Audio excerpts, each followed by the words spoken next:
Sud Radio, les clés d'une vie, Jacques Pessis. Sud Radio, les clés d'une vie, celle de mon invité. Votre franc-parler vous a parfois fait voir d'autres couleurs que le rouge et le noir. Vous délaissez aujourd'hui un ciel bleu et un soleil quasi permanent pour retrouver une autre chaleur, chère également à votre cœur, celle du public. Bonjour Jeanne Masse. Bonjour. Alors, ravi de vous retrouver. Je vous avais déjà accueilli il y a bien longtemps dans les clés d'une vie. Et puis, entre deux voyages aux États-Unis, vous êtes là pour une série de concerts au Casino de Paris. On va en parler pour vos 40 ans de scène. Oui. Et 40 ans, ça se fête avec des dates clés. C'est le principe des clés d'une vie. Vous connaissez l'émission. Oui. Alors, j'ai trouvé plusieurs dates très différentes de notre premier rendez-vous. D'abord, le 15 septembre 1978. Écoutez. Hey soldat, hey, si fa quello che si può. C'est la date de diffusion à la télévision d'une pub Coca-Cola en Italie. Oh, bah dites donc. Oh, je me demandais ce que ça pouvait être. Bravo, bravo. C'était une pub réalisée par Jean-Jacques Hano, je crois. Exact. Quelle belle rencontre. C'est étonnant. Alors, c'est un film assez étonnant. Le tournage était bien passé ? Très, très bien. J'étais tellement ravie de voir un Français et surtout Jean-Jacques Hano qui, à l'époque, n'était pas très connu, mais il avait une gentillesse et c'était vraiment très agréable. On s'est beaucoup amusé. Et c'est vrai qu'à l'époque, il ne faisait que des films publicitaires. Exact. Il n'avait pas encore fait les grands films qu'on connaît, Ouais. mais il en rêvait. Et c'est vrai qu'à l'époque, les pubs étaient beaucoup plus présentes en Italie qu'en France. Oui, c'est vrai. Et on en tournait beaucoup. Moi, j'ai tourné beaucoup de pubs pour beaucoup de marques, et dont celle-ci pour Coca. Et puis, vous avez mangé, presque jusqu'à l'excès, des glaces à la vanille, je crois. Oh, quelle horreur. J'ai mangé tellement de glaces. C'était pour les glaces Algida à l'époque. Et en plein hiver, en plus, on était en petit maillot de bain.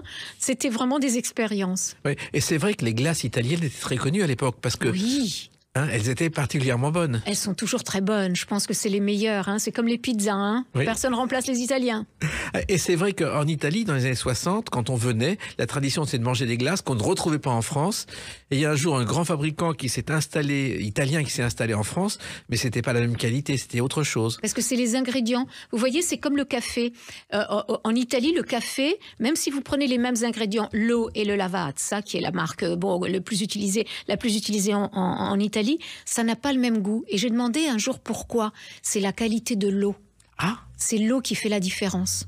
c'est comme le lait pour le chocolat en Suisse. Exact, peut-être. Je ne prends pas de lait, donc je ne sais pas vous dire. Mais le café, je sais qu'en Italie, c'est l'eau de Rome qui fait que le café est excellent. Alors, votre carrière a commencé. D'abord, vous êtes né à Alicante, en Italie, en Espagne, pardon. Oui, c'est une ville qui est considérée comme la moins polluée et la plus ensoleillée d'Espagne, avec des parfums de fleurs d'oranger dans les rues. C'est vrai, ça? C'est ce que raconte la publicité aujourd'hui. Aujourd'hui, la Oui. pub d'aujourd'hui qui Oui. dit que c'est la ville la moins polluée. Oui. Bah écoutez, ça fait tellement longtemps que j'y vais pas, je vais peut-être faire un saut finalement, moi qui suis en quête de non-pollution. Alors, vous êtes venu en France à l'âge de 4 ans, et je crois que vos jeunes années, Jeanne Masse, vous les avez passées à Garches, près de Paris. Vaucresson, j'ai commencé par Vaucresson, on a fini à Gare, je crois qu'on a fini, je sais plus, on a tellement, mais en tout cas c'était toujours la région parisienne, on a beaucoup vécu à Vaucresson, c'est vrai. Et je crois que votre première scène, c'est au Centre culturel de Garches, devant 5 personnes. Exact. Même si ma toute première scène était à l'école primaire de Vaucresson, devant les copines, là j'avais fait mes premières chansons, mais après sur scène, la vraie scène c'était à Garches. Qu'est-ce que vous avez fait ce jour-là, à Garches ? À Garches, on avait monté des chorégraphies sur des chansons de Lou Reed. Moi, j'adorais les Carpenters aussi, donc on faisait beaucoup de Carpenters. Hey, Mr. Postman, oh, oh, oh, oh. Et j'adorais, et c'était avec des copines qui aimaient aussi faire du spectacle. Et on avait quoi? Il y avait 4-5 personnes dans le public. Mais c'était génial, parce que vous savez, c'est pas la quantité qui est importante, mais la qualité de l'audience. Bien sûr. Et vous espériez déjà, vous pensiez déjà faire un jour de la chanson, du spectacle ? Je savais pas, moi évidemment j'en rêvais, mais je savais pas si j'en aurais les moyens, parce que j'avais une amie qui voulait également chanter et qui elle avait les moyens pour prendre des cours de chant et tout ça, et je me disais bah non, moi j'ai pas d'argent, donc je réussirai jamais.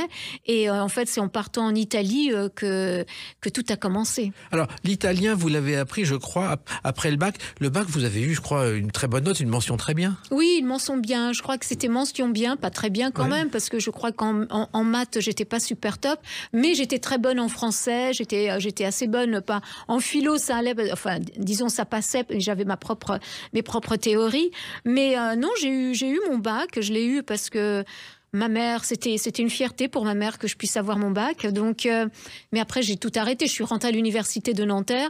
Et puis, petit à petit, j'y allais que pour les cours de chant, les cours de danse, les cours comme ça. Puis, à un moment, j'ai dit, je veux vivre ma vie. Stop, basta les études. Je veux vivre ma vie. Vous avez quand même appris l'italien à Nanterre. Je l'ai appris à l'école primaire, au lycée, j'ai appris l'italien. J'avais une professeure d'italien qui était fantastique, une jeune, et l'italien, je l'ai acquis en 3 mois. Je pouvais converser avec ma prof. Vous aviez des facilités. Exact, lié certainement à une vie précédente.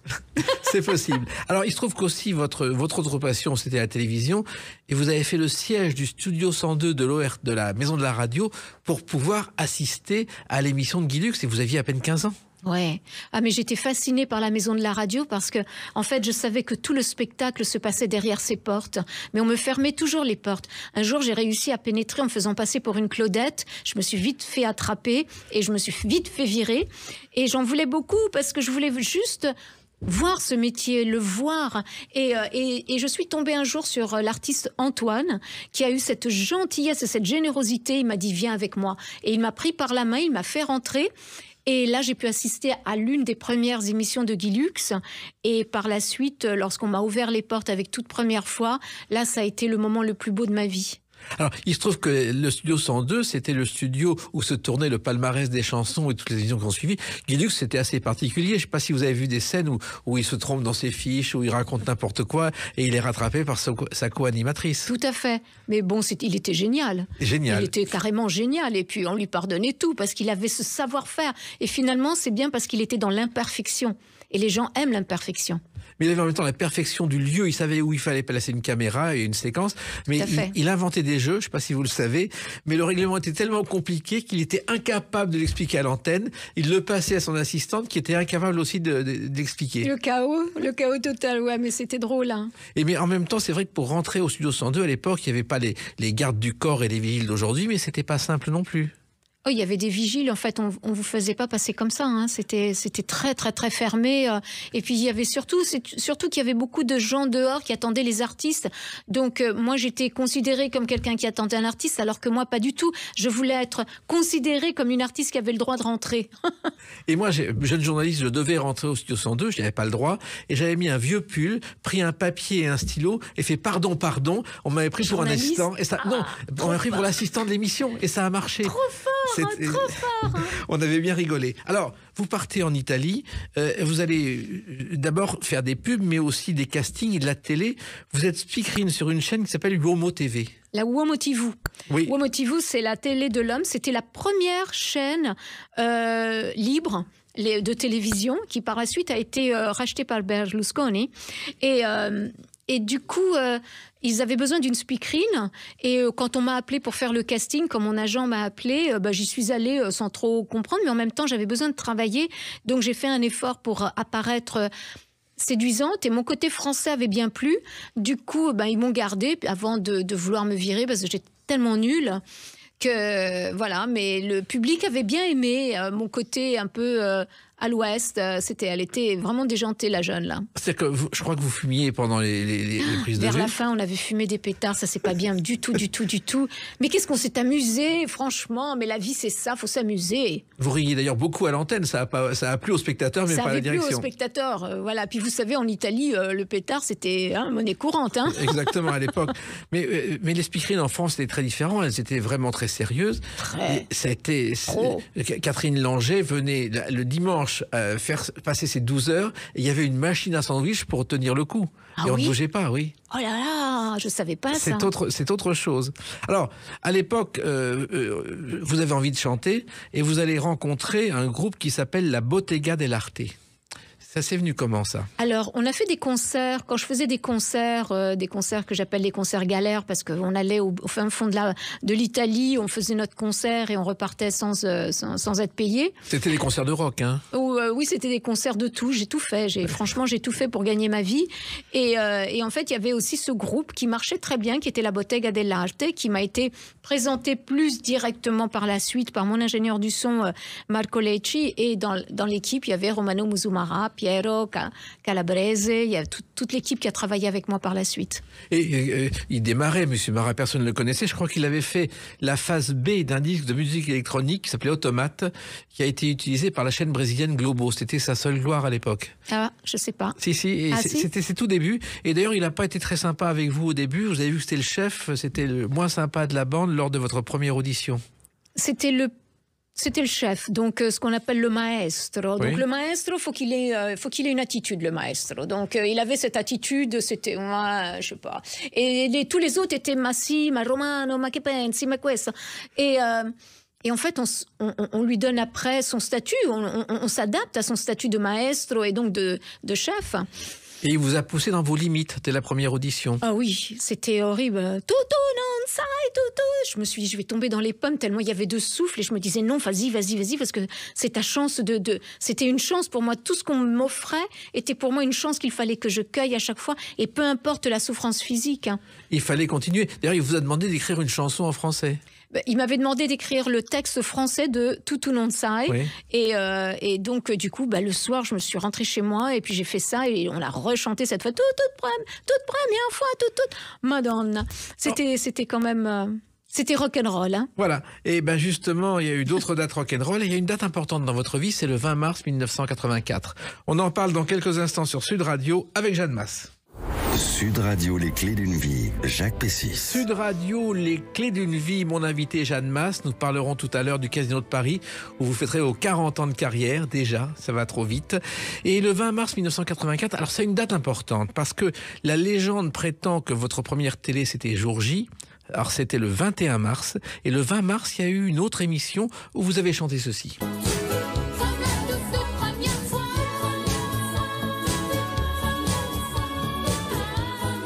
En fait, c'est à Toulouse, La vie à plein temps. Vous l'avez faite la veille de Jour J. Vous êtes levé à 7h du matin pour faire une émission à midi. Vous vous en souvenez? Oui, non. Voilà. Et c'est la première fois que vous chantez cette chanson à la télévision. Oh. La veille de Jour J où vous avez gagné le concours. Waouh! Oui, je me souviens surtout de Jour J, oui. Voilà. Et là, vous êtes toute souriante. Vous expliquez aux jeunes animateurs qui vous tutoient tout de suite que vous aviez 2 contrats en Italie et en France et que vous avez choisi la France. Exact. Oui, j'étais partie. Tout arrive en même temps. C'est que finalement, je travaillais avec un autre compositeur, autre Coromano, et Menardi, et qui avait... et qui avait trouvé un contrat à la CBS pour moi, qui m'attendait avec un répertoire beaucoup plus branché. Et puis, je ne sais pas pourquoi, j'ai été attirée par le fait par revenir en France, parce que c'était quand même le pays de mon enfance. Voilà, parce que c'était sentimental. Voilà. Alors, dans cette émission, c'est la première fois aussi que vous évoquez, dans la différence générale, votre crêperie à Rome, en disant que vous faites des crêpes à Rome. Oui. Ah bah oui. Je crois que ça s'appelait Sissi.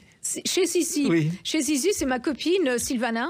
Et en fait, voilà, elle avait envie de monter un petit truc à elle. Et puis moi, je l'ai aidée. J'étais rentrée dans les cuisines et j'ai dit, écoute, pourquoi on fait pas une crêperie? Je pense que je sais faire les crêpes. Et puis du coup, on a fait des crêpes pendant 1 an, de quoi me dégoûter à jamais des crêpes.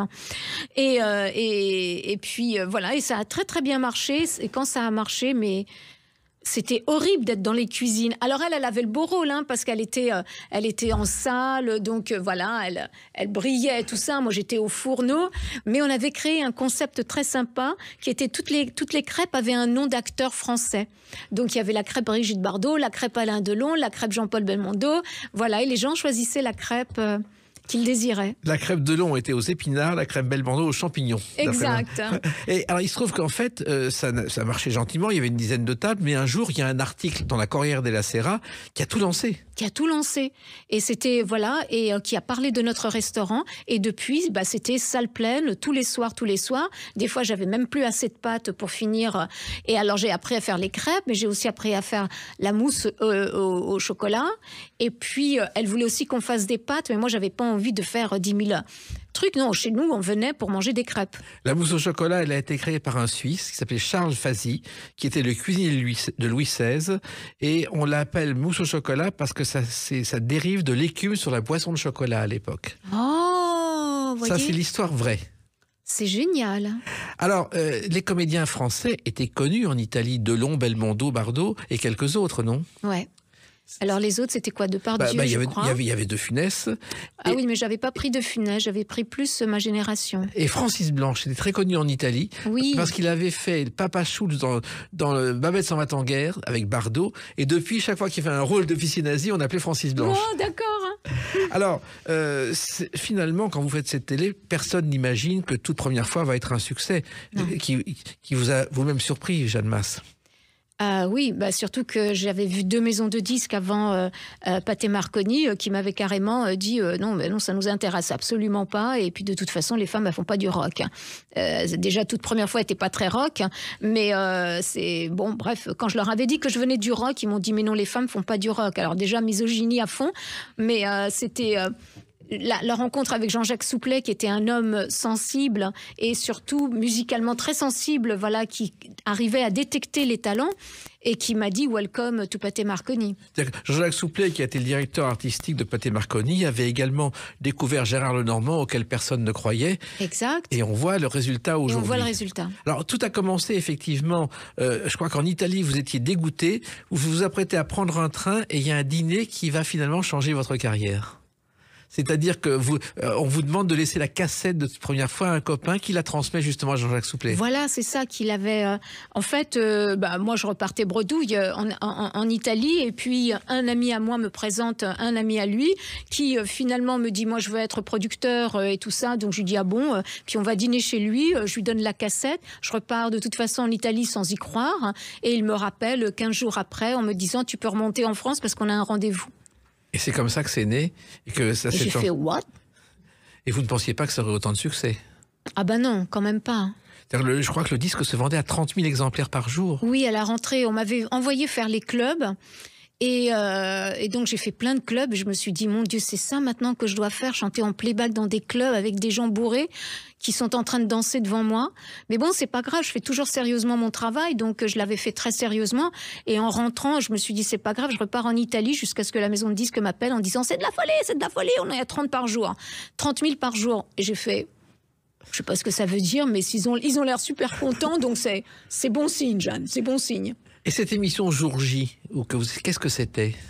Alors c'était un concours entre 2 jeunes artistes et donc le public devait décider qui devait revenir le samedi. Donc on attendait toute la semaine et puis j'avais été sélectionnée pour revenir le samedi. Donc à la fin j'ai remporté Jour J.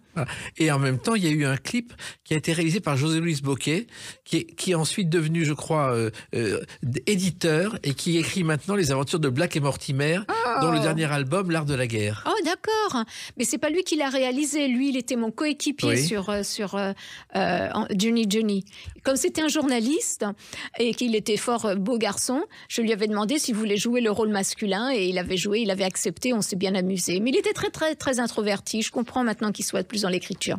Alors, il se trouve aussi que vous avez fait Champs-Élysées, le soir de réveillon, je crois, et que vous avez failli ne pas entrer sur scène, Jeanne Masse. Exact, parce que j'avais tellement peur. Attendez, quand même, rencontrer Michel Drucker, c'était quelque chose, hein, surtout pour moi qui étais une débutante. Et donc, il parlait tellement, j'étais derrière les coulisses. À un moment, j'ai eu panic attack. Et j'ai dit à mon attachée de presse, Josiane, c'est bon, j'y renonce, je monte dans ma loge. Et elle m'a dit, non, tu y restes là. Et la musique est partie, boum. Et je suis rentrée automatiquement parce qu'à ce moment-là, vous rentrez dans une deuxième dimension et vous n'existez plus. Vous faites que ce que vous avez à faire. Donc, en fait, voilà, j'étais rentrée sur scène et j'étais tellement intimidée par Michel Drucker. Franchement, c'est l'un des plus beaux moments de ma carrière. Oui, mais il a été hyper gentil avec vous. Mais il est toujours hyper gentil. C'est un homme adorable. Hein. Franchement, c'est un homme adorable. Je crois que tous les artistes l'adorent et je l'adore aussi. Hein. Bien sûr. Et d'ailleurs, cette émission, je ne sais pas si vous vous en souvenez, c'était le soir du réveillon. Et il y avait Guy Bedos et Enrico Macias qui étaient les vedettes de la soirée. Non, mais j'adore les deux. Oui, Enrico Macias, derrière les coulisses, il m'avait dit « Toi, tu viens de balayer les années 60. » Et je le regarde comme ça et j'ose pas lui dire, j'ose rien lui dire. Parce que c'était un tel compliment, enfin c'était pas un compliment, je me suis jamais sentie supérieure à qui que ce soit, hein, faut dire. Mais c'est vrai que c'était super gentil de sa part parce que je sais que ça venait du fond du cœur, parce que cet homme c'est vraiment, il vit avec le cœur. Et Guy Bedos qui était devenu un ami par la suite que j'ai adoré aussi. J'ai eu beaucoup de chance dans ma carrière. Hein. J'ai rencontré que des gens formidables. Mais c'est vrai ce qu'a dit Enrico Macias sur le fait que vous aviez balayé les années 60. D'autres l'ont dit. Monique Lemarcy, qui s'occupait de la programmation à RTL, a tenu le même langage. C'est vrai que sans vous en rendre compte, vous avez révolutionné, entre guillemets, la chanson Jeanne Masse. Et révolutionner, c'est peut-être mieux que balayer, parce que, voilà, faut pas exagérer. Je veux dire, les années 60, elles ont été merveilleuses en France aussi. Hein. Et du coup, oui, c'est vrai, peut-être que je suis arrivée avec un nouveau son, un nouveau look, un nouveau tempérament. Et c'était ça qui était très, très neuf. Et en fait, j'attirais la jeune génération, mais aussi l'ancienne génération, qui disait, oh bah tiens, regarde le petit lutin là qui saute avec ses cheveux en pétard. C'était, c'était ça. Ce look de pétard, de cheveux en pétard et ce look noir, c'est né comment, Jeanne Masse? C'était moi. Je n'ai jamais calculé quoi que ce soit. On me demandait, mais ton look, c'est qui l'a travaillé? Je voyais pas pourquoi on me parlait de look. Moi, j'étais comme ça. Si vous me voyez sur les photos privées, j'étais toujours avec mes cheveux en pétard, habillée en noir. C'était moi. C'était moi. Et on dit que vous êtes un personnage, alors que finalement, votre but à l'époque, et c'est toujours le but, c'est d'offrir du plaisir au public. Tout à fait. Ça a toujours été ma mission. Ma mission était de dédier mon talent aux autres. C'est presque un sacerdoce, parce qu'on n'est pas toujours compris. On n'est pas toujours compris, mais qu'importe, parce que l'important, ce n'est pas qu'on soit compris, mais qu'on comprenne les autres. Vous voyez, parce que en fait, moi, voilà, je suis en mission, donc la mission, elle n'est jamais pour soi-même réellement, mais pour les autres. Et vous avez eu d'autres missions, on va en évoquer une à travers une autre date, le 18 février 2016. A tout de suite sur Sud Radio avec Jeanne Masse. Sud Radio, les clés d'une vie, Jacques Pessis. Sud Radio, les clés d'une vie, mon invité est Jeanne Masse. Nous parlerons tout à l'heure de ses 40 ans de carrière fêtés au Casino de Paris pour le grand bonheur du public qui ne vous a jamais lâché. Alors, j'ai trouvé une date, le 18 février 2016. C'est la sortie d'un livre qui est un petit peu comme la chanson, un livre de précurseur. C'est Ma vie est une pomme, où vous expliquez que depuis 23 ans, vous avez fait le choix du végétarisme. Et à l'époque, là encore, personne n'en parle. Exact. Oui, j'ai été assez précurseur sur plein de choses, j'ai l'impression, mais parce que oui, personne ne parlait. Et c'est vrai que à cette époque-là, quand vous parliez du véganisme ou du végétarisme, on vous regardait avec un regard en disant mais elle est malade et toutes les carences que tu vas avoir et tout ça. Heureusement, les mentalités ont évolué. Heureusement que d'autres m'ont rejoint et heureusement qu'aujourd'hui les informations sont beaucoup plus diffusées pour comprendre qu'il y a des alternatives à l'alimentation animale et qu'on se porte très très bien. Alors, Bardot en avait beaucoup parlé avec les animaux. D'ailleurs, je ne sais pas si vous le savez, mais Bardot a décidé d'arrêter sa carrière et de venir en aide aux animaux pendant le tournage de ce qui a été son dernier film, Colline aux chemises. Elle a pris la décision d'arrêter parce qu'elle se promène, elle voit une dame avec une chèvre. Elle trouve la chèvre charmante et la dame lui dit bah, « écoutez, elle sera mangée dimanche ». Elle ne l'a pas supportée, elle a acheté la chèvre, elle l'a gardée et depuis ce jour-là, elle s'occupe des animaux. Oui, je le sais puisque je travaille beaucoup et je soutiens beaucoup la Fondation Bardot et en fait, c'est tout. Je veux dire, elle est totalement admirable, cette femme, d'avoir mis de côté son propre égocentrisme pour pouvoir s'occuper des plus faibles et de ceux qui n'ont pas de voix. Et au départ, la Fondation Bardot, personne n'y croyait, et aujourd'hui, c'est une institution. Elle allait vendre ses propres affaires directement dans les marchés pour récolter des fonds pour son association. Donc, c'est vraiment humble. Alors, il se trouve que vous évoquez dans ce livre que j'ai retrouvé un végétarien très célèbre, et on ne le sait pas, c'est Georges Bernard Shaw. C'est assez étonnant parce que le végétarisme remonte quand même très loin. Vous voyez, oui, mais il remonte encore plus loin. Si vous prenez les premiers philosophes, et Platon même était déjà végétarien et même voire végétalien. Donc, mais ça s'est perdu par la suite puisque bon, après les guerres, sans les guerres. Mais vous savez, il y a plein d'études qui ont montré que lorsque les gens mangent moins de viande, ils se portent mieux et vivent plus longtemps. Maintenant, c'est vrai qu'après, il y a l'éducation alimentaire et la peur de manquer, ou je ne sais pas ce qui se passe dans la tête des gens, mais aujourd'hui est-il qu'il il existe ces alternatives et que ça doit appartenir au monde d'aujourd'hui parce qu'on ne peut qu'évoluer vers le mieux. Alors, il se trouve que vous y pensiez au végétarisme depuis l'enfance, je crois. Oui. Moi, j'étais forcée de manger de la viande parce que mes parents me forçaient en disant, vous savez, c'était l'éducation des générations précédentes qui pensaient que bon, tu avais besoin de tout ça pour bien t'alimenter, donc c'est mange. Et jusqu'au jour où vous finissez par avoir un tel écœurement, puis c'est vrai que moi, la première fois que j'ai vu comment on tuait les petits lapins dans les marchés, j'ai regardé ma mère et là j'ai pris mon courage et je lui ai dit plus jamais je ne mangerai de lapin. Après, elle m'a menti, probablement pour me faire manger tout ce qu'elle avait envie de me faire manger. Mais moi, c'était déjà décidé que les animaux ne feraient plus partie de mon alimentation et ne le sont plus depuis très longtemps. Et il y a eu aussi un autre déclic, c'est la naissance de votre fille, Victoria. Là aussi, ça a contribué. Là, ça a été un vrai dilemme parce que entre le manque de connaissances, vous savez, il y a ce que vous ressentez, ce que vous sentez être juste, et puis il y a ce que vous dit la société et votre entourage. Et à l'époque, le véganisme était vu comme quelque chose d'anormal. Et donc, on m'a poussée à manger de la viande que j'ai vomi directement. Et puis, voilà, mais pour le bien de ma fille, j'étais prête à tout. Mais je suis pas sûre que ça lui ait rendu service. Puis un autre déclic, c'est une rencontre avec un musicien prénommé Tony. Ouais. Tony Levin. Voilà, qui aimait la viande, qui n'aimait pas la viande, qui était végétarien. Ouais. C'était mon premier végétarien. On a fait un déjeuner avec lui. Et alors, la grosse déception, c'est qu'il a mangé des huîtres. Et je me souviens que mon manager de l'époque lui a dit « Mais tu sais que les huîtres, elles sont vivantes ?» Et il a fait « c'est pour une fois, j'égoutte ». Et je me suis dit, ça, c'est pas top. Parce qu'à partir du moment où tu sais que tu as une vie en face de toi, que ce soit un veau, une vache, un chien ou une huître, c'est toujours une vie. Et donc, non. En tant que végétarien et en tant que végétalien, encore pire, vegan, on ne touche pas aux autres vies. Et ce musicien, Tony, a été l'un des accompagnateurs de cette chanson. Touche pas, ça fait trop mal. Provocation. Les crises de l'âme, 200 000 exemplaires et quelques soucis parce que c'était un album engagé et on ne vous attendait pas là-dessus, Jeanne Masse. Exact, mais bon, vous savez, je changeais de réalisateur, je changeais de vie aussi puisque je venais d'être maman. Il y avait de quoi avoir des crises de l'âme. Et donc, c'est vrai que ça a été très perturbant et perturbateur et en même temps tellement enrichissant.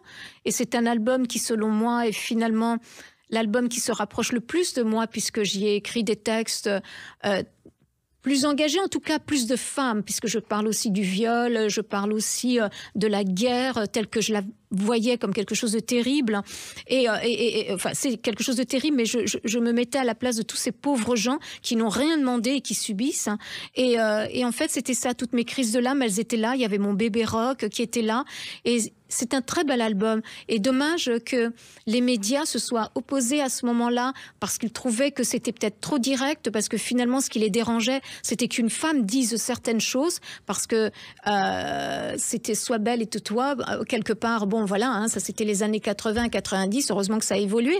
Mais en fait, j'étais dans ce tourment total où j'étais une femme qui finalement avait envie de défendre des causes et qui se faisait ratatiner. mais curieusement, vous aviez 30 ans d'avance parce qu'aujourd'hui, ce que vous racontez à l'époque, c'est d'actualité, Jeanne Masse. Mais tout à fait. Et je vous remercie de le reconnaître.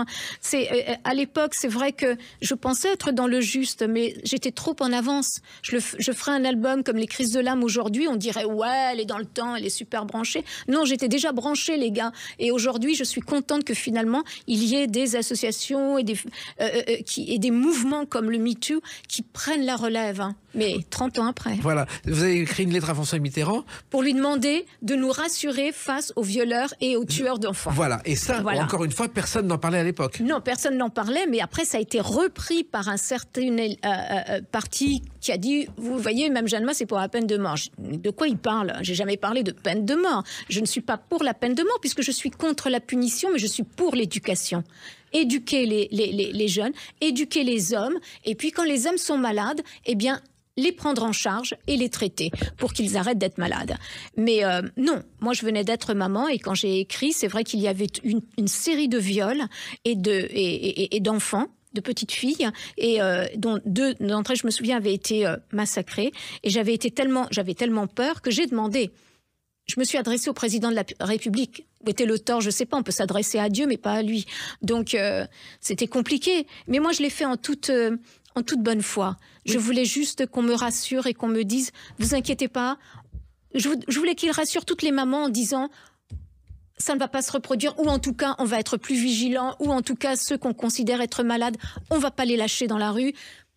Vous voyez, je crois qu'il y a encore ce problème. Hein. 30 ans plus tard, c'est plus que jamais d'actualité. Là encore, vous étiez en avance. Voilà, encore une fois, j'étais en avance. Et encore une fois, je veux dire, on écrirait à Macron aujourd'hui, au président Macron, peut-être qu'il l'écouterait, mais peut-être pas, je ne sais pas. Je suis perdue, mais l'important, c'est qu'il faut... Le plus dur, c'est de ne rien faire, vous voyez. C'est d'être juste spectateur de ce qui se passe et disons... Je peux rien faire. Non, moi, même si je fais qu'un tout petit peu, je voudrais faire quelque chose. Alors, il y a quelqu'un aussi qui a interpellé François Mitterrand lors d'un débat présidentiel en 1980. Et ce quelqu'un, vous allez reconnaître sa voix. Mais Dieu, que l'amour est triste, que l'amour est triste, depuis que le monde existe. Balavoine, Daniel Balavoine, une des premières rencontres de votre carrière et une chanson qui a été un déclic pour vous, Jeanne Masse. Ah ouais, Dieu que le monde est triste. Regardez le monde d'aujourd'hui. Il est tellement d'actualité, Daniel. Et c'est vrai qu'un jour, vous lui avez écrit pour travailler avec lui et il a dit oui tout de suite. C'était après jour J, donc, lorsque la maison de disques m'a proposé de faire un album. Donc Jean-Jacques Souplet m'a dit, est-ce que tu aurais des envies particulières? J'ai dit, écoutez, moi j'ai entendu la chanson d'un artiste français qui chante Dieu que l'amour est triste. Et je trouve ça incroyable et j'aimerais bien travailler avec lui. Et il me fait, Daniel Balavoine? Je dis, oui, je pense. Et donc, ils m'ont dit, mais c'est une superstar. Et tout ça, je me suis dit, oh la vache, déjà, je frappe très haut, là. Et en fait, ils l'ont contacté et j'ai attendu l'appel de Daniel. Et Daniel m'a appelé ce jour-là. Et je crois que je n'avais jamais autant bégayé de ma vie. Mais voilà, c'était un bon départ. Et il a dit que votre voix lui donnait la chair de poule. Ouais, quand on a travaillé ensemble, c'est lui, sans doute, qui a donné la direction à ma carrière. Parce qu'il avait... Il m'avait dit, quand on chantait Oh Mama, il m'a dit, écoute, là, c'est vrai que des fois, tu chantes pas totalement juste, mais quand tu chantes, moi, j'ai la chair de poule. Et quand il m'a dit ça, j'ai compris quelle était ma mission d'interprète. Et votre mission d'interprète a bien commencé. Il y a eu toute première fois et il y a eu cette chanson.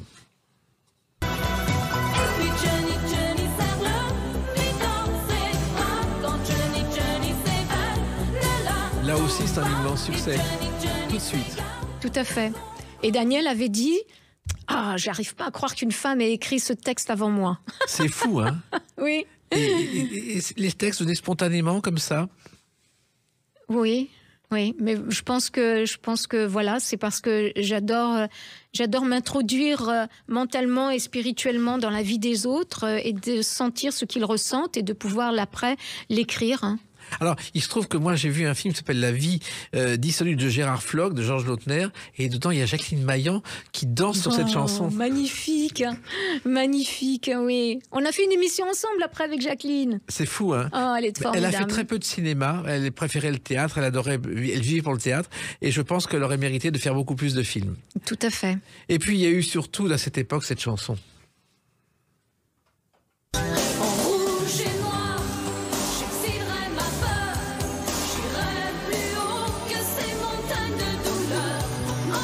En rouge et noir, comme les couleurs de Sud Radio, vous venez de le remarquer d'ailleurs. Alors là aussi, encore aujourd'hui, on vous parle de cette chanson, Jeanne Masse. Je ne fais que ça. Je ne fais que ça. Rechanter en rouge et noir, parler... en fait, en rouge et noir... en même temps, j'ai énormément de chance, honnêtement. Franchement, c'est... de pouvoir voir ces nouvelles générations qui se lèvent et qui chantent en rouge et noir, c'est incroyable aussi. Donc, c'est très bien. Puis en plus, vous voyez, on les transporte avec nous, ces couleurs. Ouais, exactement. Je crois que vous l'avez enregistrée au Danemark, cette chanson. Exact, oui. C'était mon dernier album avec Romano Muzumara. Et l'album s'intitule Femmes d'aujourd'hui. Exact. Et Femmes d'aujourd'hui, je ne sais pas si vous le savez, c'est le premier journal féminin belge de l'histoire qui est né le 1er avril 1933 et qui a eu du succès tout de suite auprès des femmes. C'est quelque chose que j'aimerais continuer d'ailleurs, Femmes d'aujourd'hui. Parce qu'en plus, oui, il y a les Femmes d'aujourd'hui, puis il y a tous ces prix. Vous avez reçu 2 victoires de la musique, vous avez été la première à chanter à Bercy. Vous vous rendez compte de votre parcours? Oui. C'est fou. Bah, c'est bien. C'est bien, oui, mais en même temps, c'est énorme. Est-ce que vous Ce auriez qui me permet besoin d'avoir 40 ans après encore des gens qui me suivent, qui m'apprécient et qui me respectent. Je crois qu'il y a eu une vingtaine d'albums enregistrés. Non, oui. Grosso modo, oui, je les compte plus parce que je suis pas là à compter ce que je fais, mais surtout à vibrer et à ressentir. Voilà ce que je crée. C'est vrai que quand on aime, on ne compte pas. Ben oui, c'est ça. Et nous, on aime vous retrouver dans quelques instants avec une autre date, le 15 février 2024. A tout de suite sur Sud Radio avec Jeanne Masse. Sud Radio, les clés d'une vie, Jacques Pessis. Sud Radio, les clés d'une vie, celle de mon invité Jeanne Masse. Alors, on a évoqué votre passé, et puis donc, je l'ai annoncé, à partir du 15 février, et je crois que ça dure 3 jours, vous êtes au Casino de Paris pour fêter vos 40 ans de carrière. Retour à Paris, et ça, je crois que vous en aviez très envie. Alors, c'est surtout que je voulais absolument fêter cet anniversaire avec les fans qui me suivent depuis 40 ans et leur dire merci avant toute chose. Voilà. Oui, parce que les fans ont continué à vous suivre sans arrêt, quoi qu'il arrive. Tout à fait. Ils m'ont aidé à dépasser tout. En fait, ils ont été mes éléments déclencheurs à chaque fois pour dire ok, je me remets en question, et voilà. Et ils sont toujours dans l'attente de quelque chose de neuf que je vais leur apporter. C'est comme s'ils avaient avec moi besoin de rêver et de voyager. Et il y a plusieurs générations de fans, Jeanne Masse. Aujourd'hui, je crois, oui. Ouais, c'est super. C'est assez étonnant. Oui. Parce qu'il y a Rouge et le Noir, mais pas seulement. Ils connaissent vos chansons. Oui, tout à fait. Ils vous suivent sur les réseaux. Oui, tout à fait. Oui, tout à fait. Alors, vous avez choisi 3 dates au Casino de Paris. C'est un lieu où vous n'étiez pas passé. Si, je suis passée 2 fois déjà. Il y a longtemps. En 93 et en 2004, où j'étais juste avant de partir aux États-Unis. J'ai fait 2 fois le Casino de Paris et là, je le fais une 3e fois. Et j'avoue que c'est vrai, la 2e fois que j'ai fait le Casino, la première fois que j'ai fait le Casino de Paris, je voulais déjà faire mes adieux. Et quand le rideau s'est ouvert, j'ai retrouvé la scène recouverte de roses blanches. Et je me suis dit... Oh, et ça m'a... Non, de tulipes blanches. De tulipes blanches. Et ça m'a fait un tel choc. Je me suis dit, tu peux pas arrêter là parce que c'est pas pour moi. C'est pour eux. C'est pour eux parce qu'ils sont là. Et du coup, voilà. Mais c'est vrai que là, j'arrive au bout de toutes les scènes. 2025, oui. Ça va être vraiment le... Je dis au revoir au public en province et voilà. Oui, mais enfin, ça, c'est pas ce qu'un au revoir parce que finalement, vos chansons appartiennent au public. Tout à fait. Elles appartiennent et elles seront toujours là pour eux. Donc... Alors c'est aussi un nouvel album que vous avez enregistré et l'une des chansons de cet album c'est Phosphore.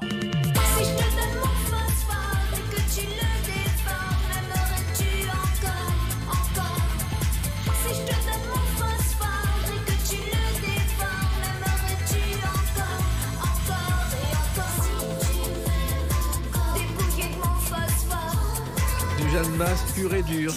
Du Jeanne Masse d'aujourd'hui. Oui, exactement, mais en même temps, ouais. on vous reconnaît parfaitement. Oui, c'est super, mais merci. Vous avez inventé ce style et vous le conservez. Oui, tout à fait. Vous avez beaucoup innové. Vous avez beaucoup phosphoré avant de prendre la décision de revenir avec un album et de refaire de la scène. Je phosphore pas autant que ça en fait, ça vient naturellement, voilà, c'est le corps, c'est la tête, c'est l'âme qui a besoin à ce moment-là de s'exprimer, de voyager, de s'élever et à chaque fois qu'on crée un album, on s'élève un peu plus et voilà, et Phosphore est né par un besoin de survie. Alors, cette décision a été prise il y a aussi quelques temps, mais en même temps, il y a eu plusieurs fois des adieux possibles. Notamment, il y a eu la première étape, c'est le coup de foudre pour la Provence. Ça a été aussi un tournant de votre vie, Jeanne Masse. Tout à fait. Là, c'est le jour où j'ai fait le choix entre ma carrière et mes enfants l'ont remporté parce que je voulais les voir grandir. Je voulais pas être une maman perturbée par les problèmes qu'on a dans notre métier, par revenir d'être épuisée. Je voulais vraiment m'occuper de mes 2 petits. Et j'ai vécu les plus beaux moments de ma vie. Hein. Vous avez trouvé une maison délabrée en Provence. Oui. Que vous avez retapée. Entièrement. Je crois qu'il y avait un escalier digne d'Hollywood. Oh, tout à fait, on avait fait ça. On avait chaque chambre, les enfants avaient leur propre salle de bain. J'avais la salle de jeu pour les enfants et on a passé des moments inoubliables. J'avais une immense table que pour nous 3 et je me souviendrai toujours de cette fois où j'étais assise avec mes 2 enfants sur le côté. Ils revenaient de l'école parce que je les alimentais moi. Ils ne restaient pas à la cantine et je les ai regardés et j'ai senti cet étrange bien-être qui vous transporte de la pointe des orteils jusqu'à la pointe de vos cheveux. Et je me suis dit, c'est ça le bonheur. Oui, et en même temps, il y avait une petite épicerie de village où c'était vraiment le lieu parfait pour vivre comme vous le souhaitiez. Exact. Et puis voilà, j'étais très sportive aussi, mais c'est surtout que je m'occupais de mes enfants et puis qu'on avait finalement créé des histoires d'enfants. Vous voyez, on achète énormément de joujoux aux enfants. Pas besoin, quand vous vivez en dehors, ils créent des jeux avec leur imagination. Il suffit de 2 pierres, des bouts de bâton, d'aller chercher les animaux qui sont cachés quelque part. Pas pour leur faire du mal, Non. absolument pas, mais pour la curiosité de les regarder vivre. Ça, c'était formidable. Je crois que le terrain faisait 4 hectares, c'était énorme, vous étiez tranquille. loin de Énorme. tout. Bah non, j'étais pas tranquille parce qu'il y avait toujours des chasseurs. Oui. Ça, c'est le problème en France. Il faut vraiment maintenant protéger les propriétés et demander aux chasseurs d'aller chasser ailleurs, pas dans les propriétés. Et vous arriviez à vous débarrasser d'eux à cette époque? Non, je les voyais, ils rentraient chez moi, ils ont tué des faisans qui avaient pris refuge dans ma propriété. Ça, c'est pas top. Et il n'y avait rien à faire Bon, à ce déjà, moment. tuer, c'est pas top, Oui. mais alors vraiment... Alors il y avait des parfums aussi. Il y avait des parfums provençaux et puis il y avait les fleurs, le mimosa, la lavande, les oliviers. Ah, c'était beau. Et vous savez, oui, les figuiers. Les figuiers. Quand j'ai vu les figuiers, je me suis dit, quand j'ai vu cette espèce de maison, enfin, ce qu'il en restait, parce que c'était une vieille bergerie, mais avec des murs épais comme ça. Et je me suis dit, il faut que je revoie cette maison. Donc, quand je la revois, il y a 2 choses que je voulais trouver. Les figuiers et le mimosa. Eh bien, il y avait les deux. Il y avait les 2 arbres. Donc, quand je les ai trouvés, vous savez, ce qui est drôle, c'est que le mimosa est mort une fois que je me suis installée là-bas. Donc, en fait, c'était juste un signe pour me faire venir. Voilà. Et justement, les fleurs, elles font partie de votre nouvel album à travers une chanson. Si tu m'entends, as-tu la force de disparaître pour que je m'isole un bref instant d'un peu de bien-être? Si tu m'entends, alors On reconnaît Jeanne Masse par sa voix, par le rythme. Finalement, vous n'avez pas changé depuis 40 ans. Alors, Vocalement.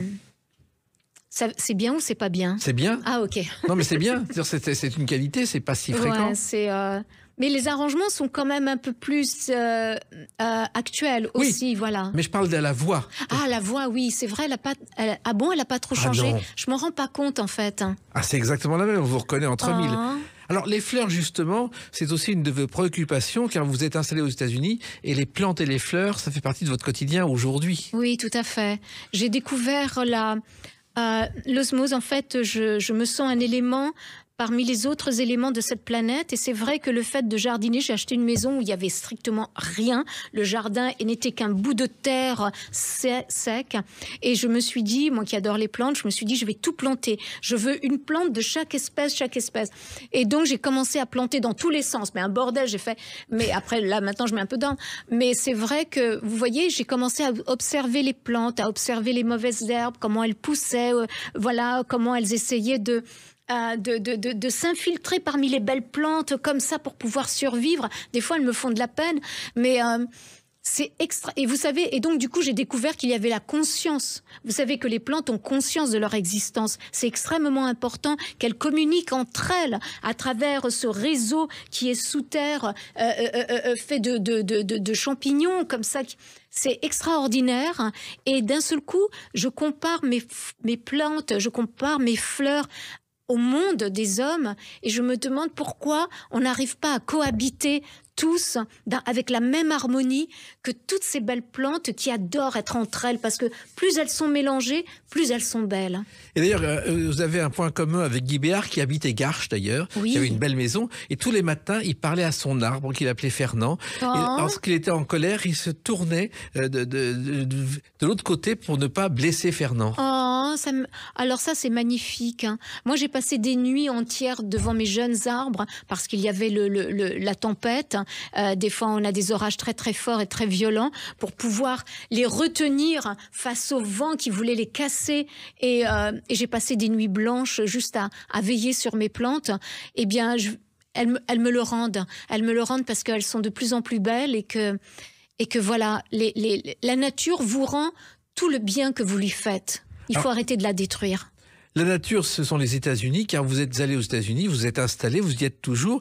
Vous avez commencé par l'Arizona, où vous avez eu un coup de foudre pour le décor. J'ai commencé par la Californie et je me sentais vraiment pas à l'aise. Et puis on est allé avec mes enfants en vacances dans l'Arizona et j'ai regardé l'Arizona. En fait, c'était en hiver, c'était magnifique et j'avais jamais vu un tel paysage et des couchers de soleil à tomber par terre, à avoir des frissons, et j'ai dit à mes enfants, c'est ici que je veux vieillir.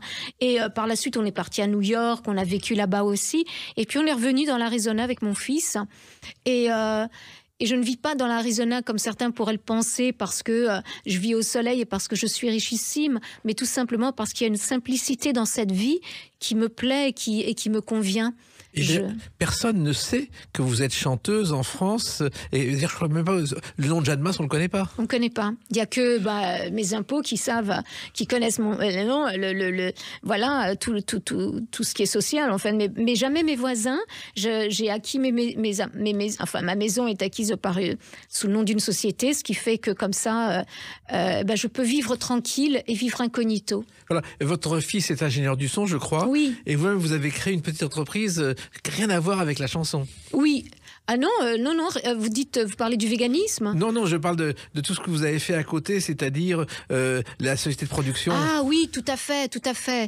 Moi, j'ai avec une amie, donc Gloria, on avait monté aussi cette société où on faisait de la production de courts-métrages, où moi, elle savait que j'écrivais, donc je pouvais caser mes scénarios, et mon fils, lui faisait le son, mais bon, lui après, il a monté sa propre société, et en fait, voilà, on s'est entraidés pour arriver au stade d'aujourd'hui où je fais du montage. J'ai arrêté la production parce que Gloria nous a quittés, mais c'est quelque chose qui m'a passionnée, de pouvoir vivre à travers le projet des autres. Alors, il y a des films célèbres qui ont été tournés en Arizona, à Phoenix, où vous habitez.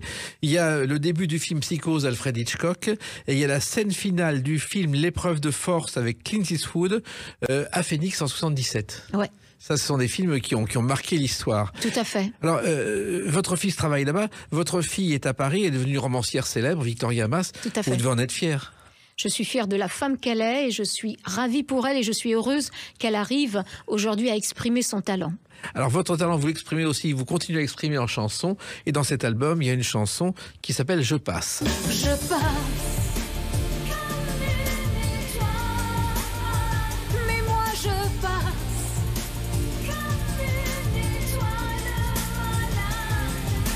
passe.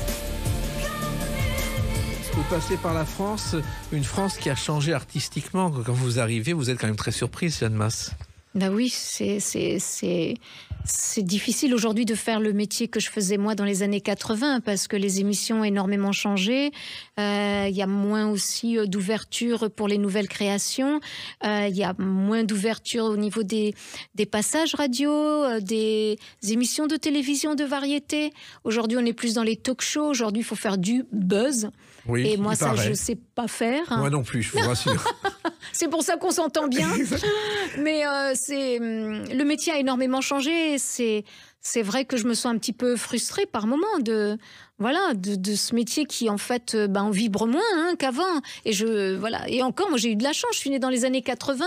Tout était beau, formidable. Et le Casino de Paris, donc c'est du 15 au 17 février. Il y aura une tournée ensuite parce que en 2025. Vous n'allez pas nous lâcher comme ça. Ben non, et puis je veux dire au revoir au public en province, ceux qui ne peuvent pas se déplacer au Casino de Paris. Voilà. Et il y a une chanson dans cet album d'ailleurs qui exprime cela, c'est Dernière Song. C'était si belle que tu ranimes, étouffée d'une tristesse intime. Attends,